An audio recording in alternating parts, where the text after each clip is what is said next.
Audio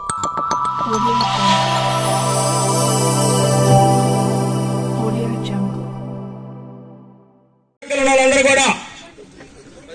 అందరూ కూడా విగ్రహాల దగ్గరికి రావాలని మరీ విజ్ఞప్తి చేస్తా ఉన్నాం. తహసీల్దార్ ద్వారా ఉదయాన్నే 24 గంటల లోపల రోడ్ వేసినాడు. Chief guests and all elders, my name is Madhupriya. I am studying 9th class in JPHS Gundamadkala. Today I am telling something about Dr. B.R. Ambedkar. Dr. B.R. Ambedkar was born on 14th April 1891 in Madhya Pradesh. He was a head of depressed classes. He cleared matriculation from the Elephantone High School in 1908. He studied economics from the Columbia University, New York.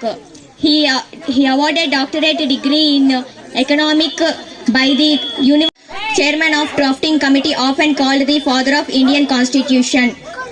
A constitution is the set of rules and regulations guiding the administrative. It was the framing of political principles and power of the government. Dr. B.R. Ambedkar awarded the prestigious Bharat Ratna Award in 1990. Dr. B.R. Ambedkar is also known as knowledge, symbol of knowledge. Dr. B.R. Ambedkar was, and hard work will always end the success. Thank you.